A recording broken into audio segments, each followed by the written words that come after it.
why Max Holloway is going to have one of the best performances of his entire career against Dustin Poirier at UFC 318. For starters, we see fighters time and time again move from featherweight up to lightweight and have a ton of success. We've seen it recently with Ilya versus Oliveira. We saw it with Volk and Islam in the first fight. We saw it with McGregor when he moved up to beat Eddie Alvarez. And we saw it with Max Holloway himself when he fought Justin Gaethje and had one of the best performances of his entire career. I also think that people just take too much from the first two fights. I get that Max is down 0-2, but if you really look at those fights, the first one was in 2012 when he was just 20 years old. I mean, that was Max Holloway before he was Max Holloway. And the second fight, he took it on just 2 weeks' notice, and he didn't have time to build into the weight class. That's partially why he did so good against Justin Gaethje, because he had so much time, so many months to build up to become a proper lightweight. He's known since October that he's fighting at 155. He's been building up, and I expect him to be in great shape for this fight. Now, getting back into the second fight, I've talked about this a few times. I feel like that this fight is way closer than people think. The first round was 100% Dustin Poirier. He was pressuring Max Holloway a ton. After catching Max a few times, he was able to put it on him, and Max Holloway made the mistake of kind of staying in the pocket for too long instead of circling out and getting back to his game plan. And I don't think that Max Holloway is this reckless where he goes shot for shot in the pocket. He doesn't really fight that way anymore, and this gave Dustin Poirier an easy way to start off hot, to do a ton of damage. Max obviously has a crazy chin, so it didn't affect him too much.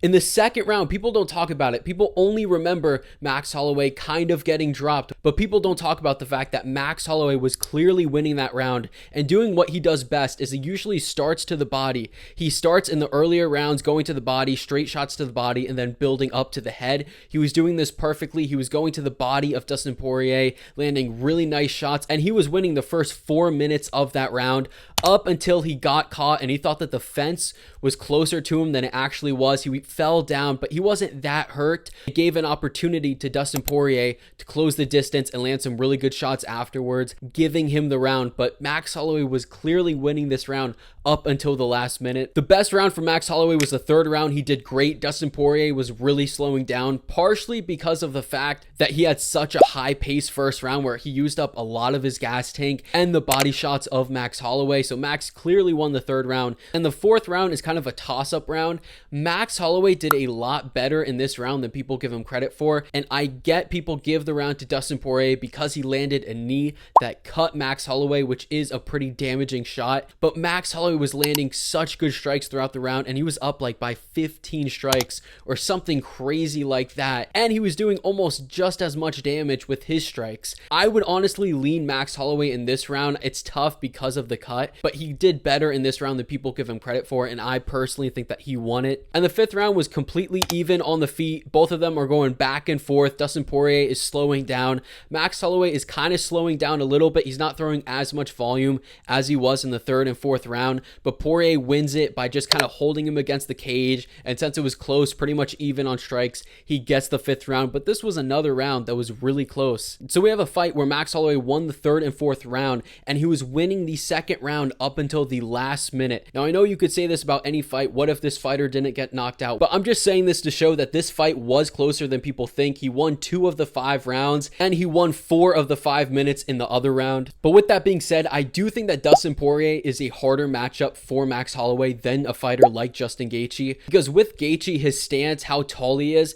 it's much easier for Max Holloway to build up, go to the body, then go to the head because of how tall Justin Gaethje is. But with Dustin Poirier, a little bit shorter, the better boxer, likes to get close in range, it's going to be a little bit harder for Max Holloway. He uses this to build into the fight, but with Dustin Poirier, he didn't allow him to build into the fight, slowly start landing his body shots, then going to the head, because he just came after him, and it really slowed Max down and had him stop for an entire round. Dustin also shot a ton of takedowns, which I don't see him doing again. One, because Max Holloway has better takedown defense now than he did before, but also just the fact that he just was kind of stalling in those positions with Dustin Poirier. He was throwing a ton, especially in the earlier rounds where he was getting tired in the third and fourth, and he just wanted to stall the fight, slow down the pace, because Max Holloway was going crazy in the later rounds, throwing like 50 strikes around, something like that. And because it's Dustin's last fight, I just don't see him shooting takedowns like he was in the second fight. I think he's going to go all in on the striking. I don't see him shooting takedowns or even really trying to slow down the fight at all.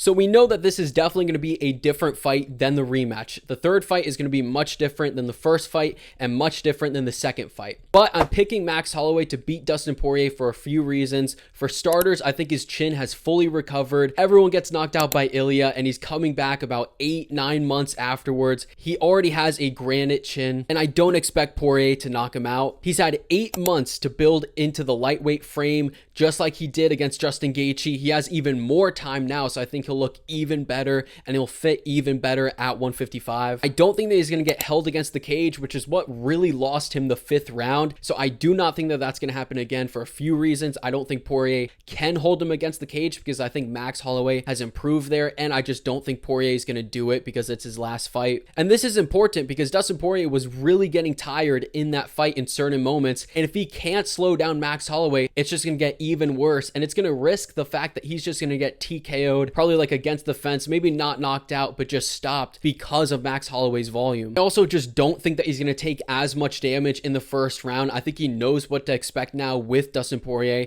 because even though Max Holloway was 20 years old in the first fight, Dustin Poirier was also a much different fighter back then. I believe he was only like 23 years old, also super young. But I think that Max Holloway is going to be able to start off like he usually does, go to the body, then go to the head. I think he's going to be able to circle around just like he was able to do against Ilya pretty effectively. And you could argue Ilya does a better job at cutting off the cage than Dustin Poirier. I think Max Holloway is going to fight at his range. And again, I just don't see Dustin hurting him at one point like he did in the second fight. Now, I'm not sure if Max Holloway is going to style on Dustin Poirier. I think it's going to be a competitive fight back and forth where every round is pretty close. Unlike the second fight where it was a close fight, but the rounds weren't that close. I don't think that Dustin Poirier is washed or he's that much worse than he was in his prime a few years ago. And I do think if he's able to cut off the cage and land some power shots, he can win this fight. Poirier also does have pretty good cardio and decent power. He also is pretty durable. He's more durable than Justin Gaethje, but I think Max Holloway has improved so much since 2018. I know there was a time where people were talking about Max Holloway. He's not as good as he was against guys like Calvin Kattar, Jose Aldo, the old Max Holloway that had so much volume.